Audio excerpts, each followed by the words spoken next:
Buenas noches, qué bueno que nos acompaña. Estamos en Observatorio Cotidiano, una mirada desde las ciencias. Y hoy vamos a platicar sobre la importancia de la donación de órganos. Y para ello están conmigo en el estudio la doctora Lorena Valencia Caballero. Ella es antropóloga forense, profesora titular de tiempo completo y corresponsable del programa de donación de cuerpos de la Facultad de Medicina de la UNAM.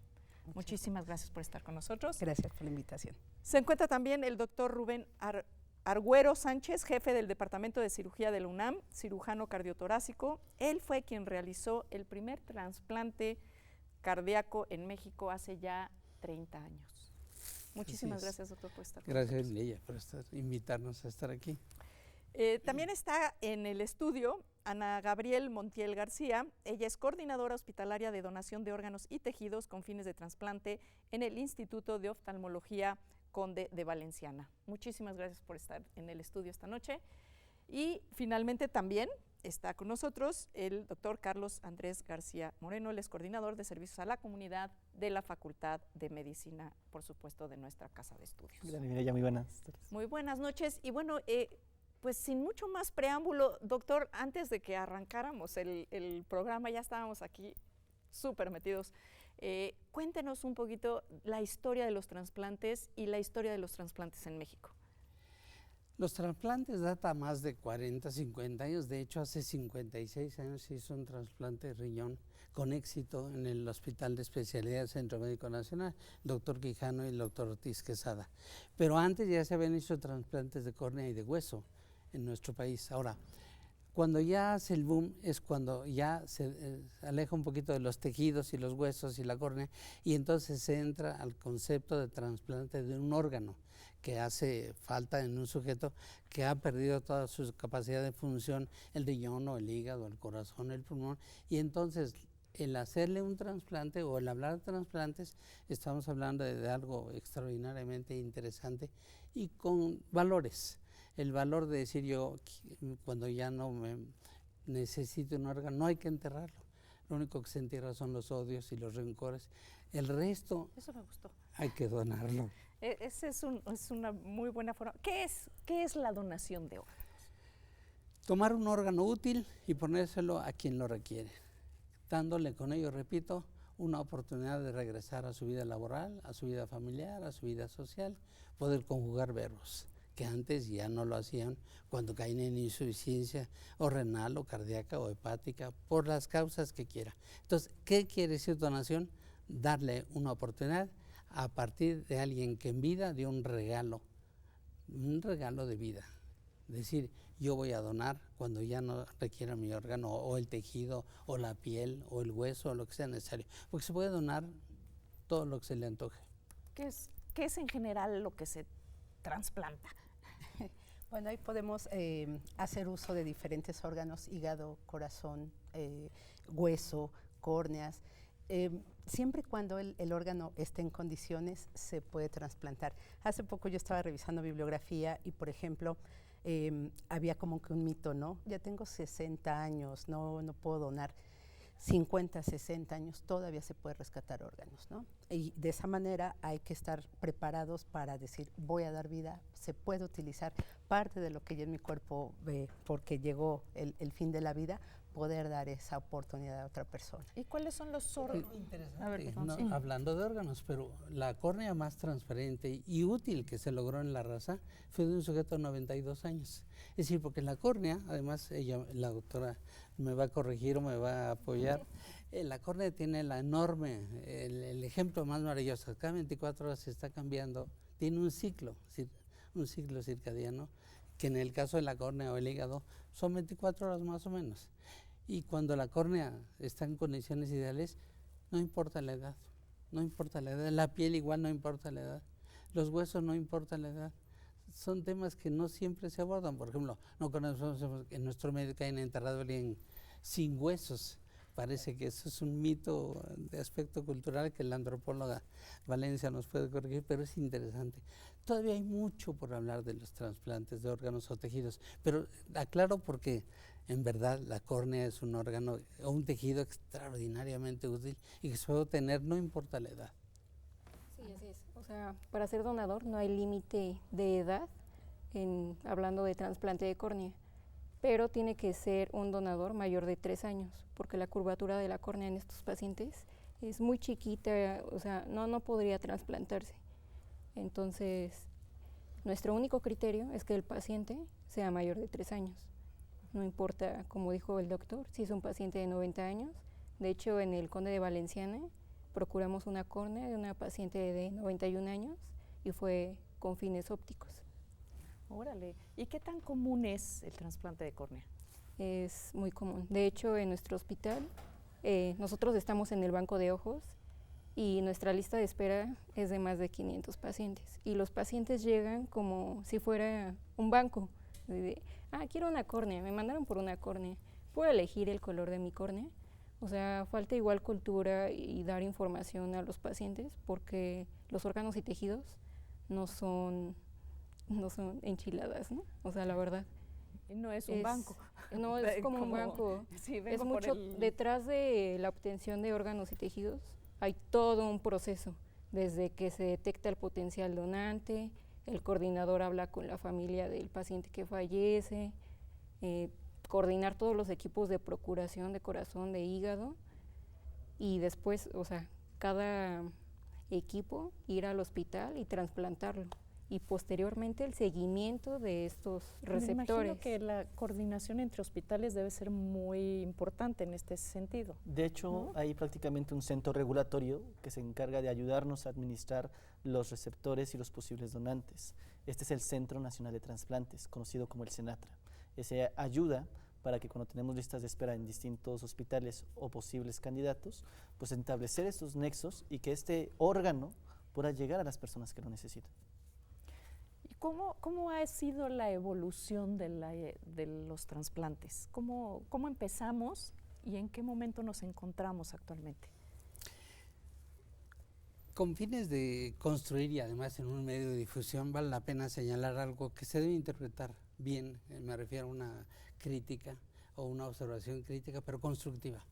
Hace 30 años México ocupó un lugar muy importante en Latinoamérica y pasaron los primeros años y seguimos siendo los primeros en ejemplo, en resultados, en coordinación. Por X razón, como ocurre en todos los países, pero ahora en nuestro caso también, ha ido declinando al grado tal de que de una cifra, solo por mencionar y décadas recientes, de 2007 a 2018, la cifra de espera en espera de trasplantes era 4.550 y tantos. En 18 la cifra se elevó a 17.000 en lista de espera. Esto lo digo en plan de construcción. Hay países ejemplo, España, la tasa de donación por cada millón de habitantes es de 50. Aquí la tasa de donación por cada millón de habitantes, 7.6. ¿Y por qué? ¿A qué se puede deber? Es que ahí... falta de comunicación. Falta de comunicación, falta de interrelación hospitalaria, falta de voluntad política, hay que decirlo. Ahora estamos preocupados porque lo relacionado a programas de trasplantes ha disminuido enormemente, a grado tal de que hay hospitales que no pueden hacer trasplantes porque ya no tienen dinero para hacer trasplantes. Pero además también falta otra coordinación. Las terapias intensivas es el lugar ideal para recibir todos los que mueren con muerte cerebral. El sujeto puede morir, su primera manifestación es pérdida de toda la relación con el medio, muerte cerebral. Y esos donadores se tiran los pulmones, las córneas, los riñones, el hígado, el corazón y todo, el páncreas y todo lo que puede en un momento dado ser susceptible de beneficiar a alguien que está esperado. En esos 17.000 solo me refiero al riñón, pero la cifra real no corresponde a la realidad. La cifra no corresponde a la realidad porque esta es oferta-demanda. ¿Cuánto te ofrezco y cuándo demanda? Esto no es la realidad. De hecho, hay grupos en que dicen, ¿para qué me meto en trasplantes? Es muy complicado. Y esto es un poquito en el que está mezclado desde la educación médica, los médicos, los especialistas, sector salud. Y la comunidad también, y la comunidad. ¿no? O sea, pero la comunidad, en realidad, si nosotros le informamos todo lo positivo, lo hace. Lo hace. Y esto es lo importante, decirles, tenemos centros capaces de realizar el proceso de donación-trasplante. Tenemos especialistas, hombre, en México los especialistas en trasplante de córnea son de primerísima. Y sin embargo, está mal decirlo, seguimos importando córneas. Carlos, ¿querías comentar? Sí, también otra situación que ha afectado mucho esto de la donación, pues es la falta de concientización, porque no hay una educación en cuanto a la cultura del trasplante. Uno piensa que por cuestiones ideológicas, por cosmovisiones sociales, en el momento en el que dejas el cuerpo sigue siendo un preservativo, depende de las religiones, y por lo tanto no puedes tocarlo. Hay algunos conceptos que se han ido modificando en estos mismos núcleos. Sin embargo, hay grupos sociales que todavía son muy cerrados porque consideran al cuerpo como un templo, sin darse cuenta que ese templo puede ser el templo para ayudar a otros. Ahí quizás habría que ver un poco de injerencia, o sea, no se trata de cambiar es respetar la ideología religiosa de las personas, pero también hacerles ver que esto no es en algún momento un tipo de agresión, sino por el contrario, es una facilidad a una tercera persona. Otro aspecto importante. Una forma real de trascender la vida. Así ¿no? es. En vida. Entonces, eso es algo definitivamente importante. Otra cuestión es, por ejemplo, los aspectos legales. Cuando una persona, por ejemplo, yo puedo decir que yo quiero ser donador de cuerpo, y que es donar todo mi cuerpo a la investigación, a la ciencia, a la cultura. Ahorita la doctora Lorena nos hablará un poco de eso. O que quiero ser donador selectivo. De hecho, yo puedo decir, yo quiero que se donen primero mis órganos, como ojos, corazón, piel, esqueleto, y lo que sobre, que se vaya a un programa de donación de cuerpos. Pero a lo mejor al fallecer, mi familia decide que no quiere que se done mi cuerpo. Aunque yo habrá expresado que quiero ser donador de cuerpos, una vez que la persona fallece, se deja muchas veces la decisión a la familia.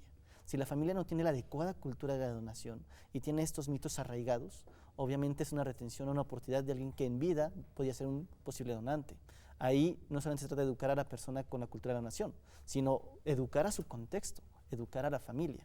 Y otro problema legal que luego tenemos es que a lo mejor la persona quiere ser una donadora, pero si la persona muere en una situación que involucra un procedimiento de investigación legal, esa persona no puede ser donadora. Por ejemplo, si la persona se suicidó, si la persona fue víctima de un accidente automovilístico por una tercera persona, si la persona está involucrada en un asalto, fallece, aunque ella habrá declarado que era donadora y aunque los familiares estén de acuerdo, debido a que tiene que ser una investigación forense para determinar las causas, esa persona durante ese tiempo no puede ser donadora. Y como generalmente son procesos largos de investigación, pues eso genera que pues, los órganos que pudieran ser útiles no puedan ser recabados y llevados a una persona que lo necesita. Vamos a regresar contigo, Ana. Vamos a hacer una breve pausa. Usted ya sabe, tenemos que hacer nuestro corte de medio tiempo, pero no se vaya, enseguida regresamos.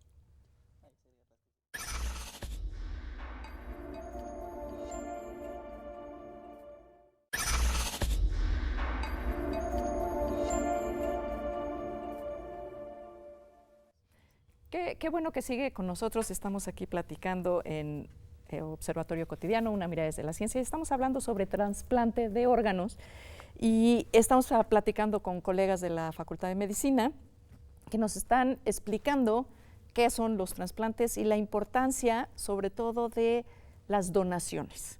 En esta parte, Ana, tú estabas a punto de tomar la palabra cuando nos tuvimos que ir a corte. Gracias. Por favor.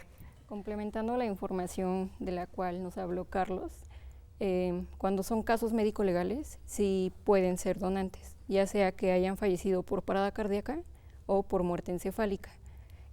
La diferencia es que aquí el proceso es más largo porque hay que ir al MP y hacer los trámites administrativos. ¿Y eso quién lo hace? ¿La familia o el hospital? Tiene que ir la familia y el coordinador de donación. Okay. Porque este coordinador tiene que estar certificado por el Senatra. O sea, no cualquier médico puede hacer un trasplante. No, hacer el proceso de donación o la petición de órganos. Okay. Entonces, el motivo por el cual las familias no tienden a donar cuando son casos médicos legales es porque estos procesos son más largos. Y sí, pero si esto lo tuviéramos en orden en vida sería más sencillo. Claro. O sea, ¿existe algún carnet, algo en algún lugar que diga la licencia, por ejemplo, podría decir Sí. El portador de esta licencia es donante y entonces si te pasa un accidente, pues en automático? Sí, se ha hablado mucho de la licencia o la credencial o el notario. todo eso. En pero el al IFE, por ejemplo, final- bueno, el INE ahora.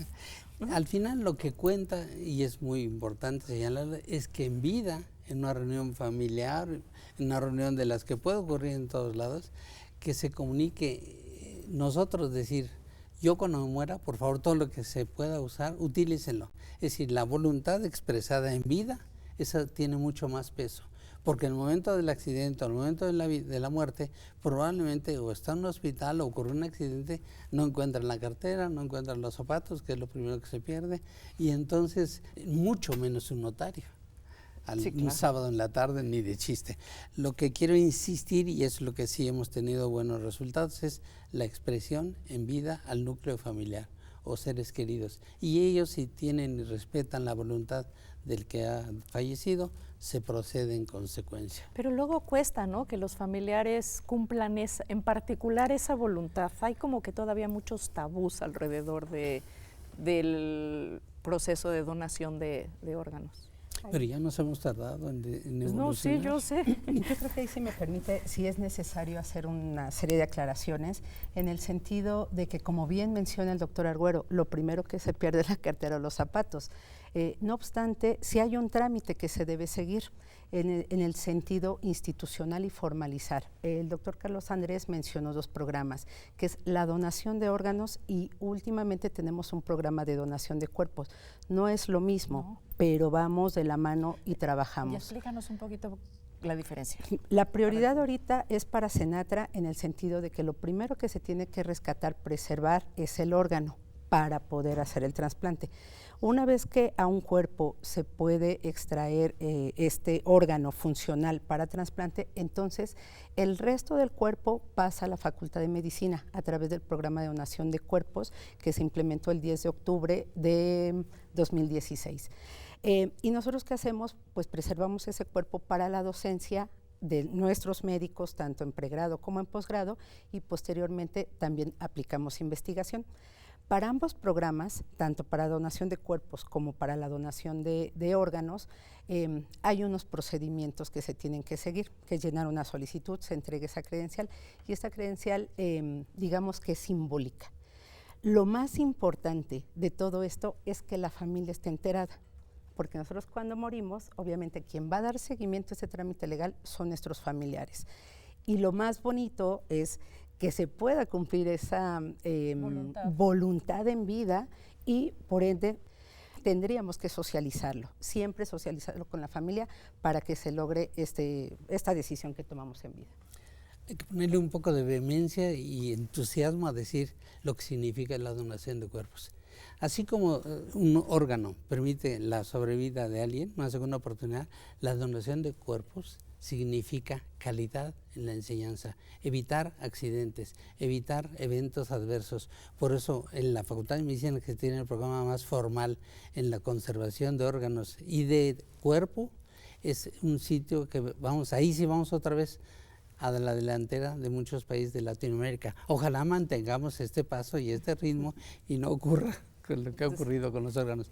Pero esto de la donación de cuerpos no es tan frío, es una oportunidad que regresa en beneficio de la comunidad. Buenos médicos, menos accidentes, se logran con la donación de cuerpos. Así es, así es. De hecho, Carlos. una persona puede donar incluso estando en vida, que también sería algo que me gustaría destacar. Dentro de la donación de órganos, pues se requiere que la persona cese de funciones, pero por ejemplo, hay casos de trasplante renal que si son compatibles y la persona donante tiene los dos en adecuada función, puede donar uno de los 2 riñones. Asimismo, hay donación de tejidos que se puede realizar estando vivo. Por ejemplo, las donaciones altruistas de sangre o la donación altruista de médula ósea. Entonces vemos que una persona puede donar tanto en vida como en muerte. En vida algunos tejidos y algunos órganos, dependerá mucho la situación y el contexto de este fenómeno, y en muerte pues ya los órganos o incluso el cuerpo. Y esto tiene muchas ventajas. ¿Por qué? Porque dado de esas investigaciones, los médicos podemos comprender mucho mejor cómo están dando los fenómenos de la enfermedad, qué efectos están teniendo en el organismo, qué variantes incluso para fines quirúrgicos podemos detectar en la población mexicana, porque aunque describimos un cuerpo, no es lo mismo la constitución anatómica de un cuerpo de una persona que vive en Europa, que vive en Estados Unidos o que viene de etnias mexicanas. Hay variantes. Esas variantes se reportan generalmente por estudios de investigación en procedimientos quirúrgicos, pero si ahora lo tenemos para poder investigarlo a través de un cuerpo, con investigaciones más estructuradas, obviamente esto impacta en un futuro, en mejores procedimientos quirúrgicos, en mejor comprensión de la enfermedad, y esto nos lleva a prevención de complicaciones. Digo, es absolutamente importantísimo recuperar justo estas dos dimensiones, ¿no? Una, la parte de la donación de órganos, y como otro tema, otro gran tema, la donación de cuerpos, ¿no? Sí, yo quiero complementar la Sí, sí. información de la pregunta que había realizado sobre Adelante. qué órganos se pueden donar. Bueno, Carlos ya habló sobre qué órganos se pueden donar en vida, pero después de la muerte hablamos depende de cómo muera el paciente. Hay dos formas, si muere por paro cardiorrespiratorio o si muere por muerte encefálica. Si es un paciente que murió por un paro cardíaco, significa que tu corazón ya dejó de latir. Al dejar de latir, los órganos ya no reciben irrigación sanguínea, por lo tanto empiezan a deteriorarse. Es por eso que este tipo de pacientes solo pueden donar tejidos, no son candidatos a donar órganos. En cambio, un paciente que muere en situación de muerte encefálica, esto significa que el cerebro ha muerto, pero el corazón sigue latiendo, los órganos siguen recibiendo el flujo sanguíneo y por lo tanto son útiles, y este tipo de pacientes son candidatos a donar tanto órganos como tejidos. Vale la pena señalar que la evolución que ha ocurrido 30 años a la fecha, hay países que han evolucionado y nosotros tenemos que evolucionar hacia allá. Esto que señaló de muerte en asistolia, paro cardíaco, hay países que ahí se empieza la perfusión inmediata, y se llama la donación en asistolia, porque siguen, como dice ella, circulando a través de medios de perfusión, y entonces se pueden donar órganos otra vez, porque parado el corazón, entra el equipo de circulación extracorpórea, perfunden o inyectan sangre y líquidos, y entonces se puede obtener órganos, aunque haya aparecido paro cardíaco. ¿Eso no lo tenemos en México? No, hay que impulsarlo. Esto hay que impulsarlo, es parte del compromiso. Así como he hablado de la terapia, así como he hablado de las coordinadoras, así como he hablado, hay muchas cosas por hacer. La fortuna es que siempre hay cosas por hacer. Sí, ¿verdad? Pero algunas en las que vamos un poquito tarde. Pero cuando menos informar. Sí, Claro. sí. Tú querías comentar. No, en este sentido también hay tres cosas que sí me gustaría mencionar. La primera, cuáles son las limitantes para los donantes, que es cuando tienen tuberculosis, VIH y hepatitis C. Ajá. Si estoy equivocada, por favor, corrígeme, pero nosotros, por ejemplo, esos son los lineamientos o las limitantes en cuanto a la donación de cuerpo.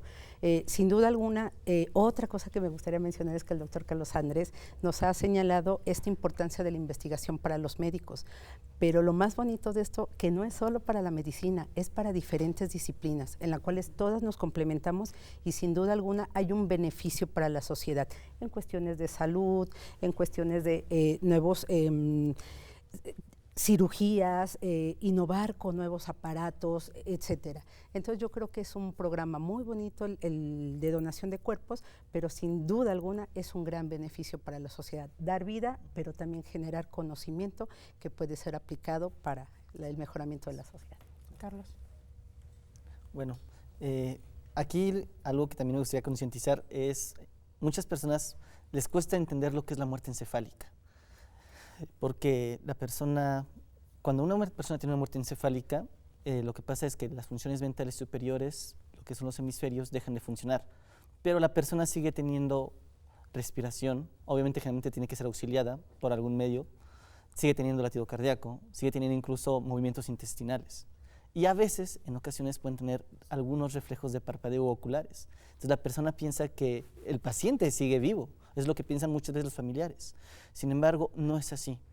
Para que una persona, digamos, que está viva cerebralmente hablando, debe haber una conexión en el encéfalo, en la porción superior, es decir, los hemisferios cerebrales, cerebelo, porciones que permiten que la persona tenga contacto, comprensión e interacción del entorno.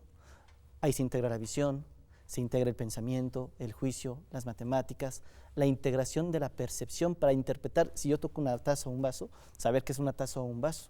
Ahí es donde se da esa parte superior. Sin embargo, hay una parte que conecta el encéfalo con la médula espinal, que es la que transmite tanto las sensaciones como las respuestas del cuerpo a todo nuestro cuerpo, que es la médula espinal. En medio está el tallo cerebral. Este se compone por algo llamado médula oblongada, puente y mesencéfalo. Y es en esta pequeña estructura, no mayor a 7 centímetros, donde encontramos núcleos que regulan funciones autonómicas. ¿Qué es algo autonómico? Algo que no haces de manera consciente, algo que se da por un reflejo. Hay un reflejo apnéusico y neumotáxico, que son los que favorecen una respiración involuntaria. Hay un núcleo cardiogénico, que es el que hace que el corazón lata. Y la mayoría de esto es inervado por un nervio vago. Obviamente, si yo doy muerte de ese tallo para arriba, la persona tendrá latido, podrá respirar, algunos reflejos oculares se integran en el mesencéfalo, podrá tener a veces apertura de los ojos, pero no está consciente del entorno, socialmente. Pero eso es muy importante que se eduque, porque pues la gente que tiene que tomar la decisión en caso de que no haya voluntad anticipada, pues tiene que tener esa información interiorizada y procesada, porque de golpe y porrazo es muy difícil tomar la decisión y procesar esa información. Tenemos 1 minuto para cerrar. Ana, tú querías comentar. Es que, bueno, es importante que conozcan que la muerte encefálica es diferente al coma, y la muerte encefálica es un estado irreversible, o sea, el paciente ya falleció. Y bueno, te quería comentar igual que los órganos que se pueden donar son corazón, hígado, riñones, en algunos estados igual extraen páncreas e incluso pulmón.